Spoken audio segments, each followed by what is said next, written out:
1937. A pivotal year in American history, but not just for the reasons you might think. It was the year that the Marijuana Tax Act was passed, effectively prohibiting the cultivation and sale of hemp, a variety of the cannabis sativa plant. But what many people don't realize is that this wasn't just about recreational drug use. It was also about protecting powerful industrial interests. You see, hemp has a secret. It could replace oil as the primary source for plastic production. Hemp plastic, made from the cellulose-rich herds of the hemp plant, is a versatile and eco-friendly alternative to traditional petroleum-based plastics. It boasts numerous advantages over its oil-derived counterpart. It's biodegradable, non-toxic, and requires less energy to produce. In fact, Henry Ford, the legendary automobile pioneer, designed an experimental car in 1941 with a body made of hemp plastic and powered by hemp fuel. The car was 10 times stronger than steel, yet weighed a third less, showcasing the incredible potential of this miraculous plant. So why aren't we all driving around in eco-friendly hemp-based vehicles today? The answer lies in a complex web of politics, economics, and corporate interests.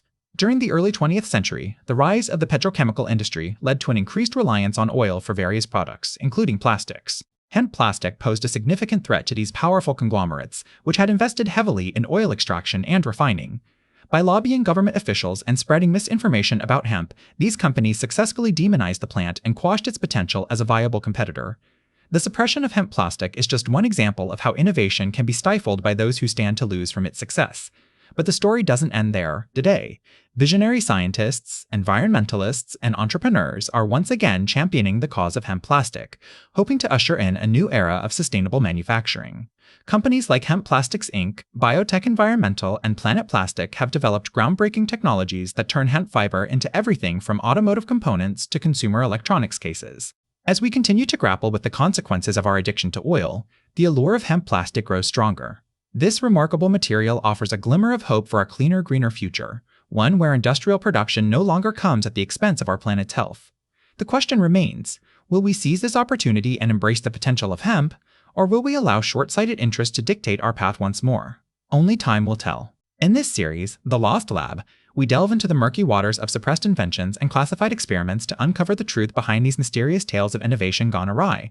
Join us as we explore the untold stories of hemp plastic, cold fusion, and other scientific marvels that have been lost to the shadows of history. The mysteries await. Are you ready to discover the truth? 1937. A pivotal year in our story, as the United States government passed the Marijuana Tax Act, effectively criminalizing hemp and its derivatives. But what dark secrets lurk behind this seemingly straightforward piece of legislation? To understand the intricate web that led to the prohibition of hemp plastic, we must first delve into the backstory and trace the involvement of powerful petrochemical companies and government agencies. Our journey begins in 1916 when USDA Chief Scientist Leicester Dewey published a bulletin showcasing over 25,000 different products that could be made from hemp. This report caught the attention of entrepreneurs who saw the potential for this versatile plant to disrupt various industries, including plastics.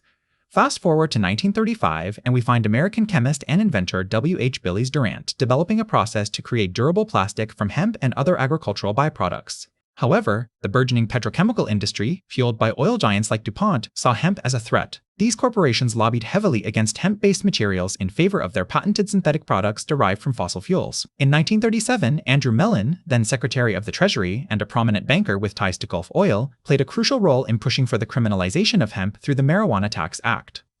At this point, you may wonder about the role of government agencies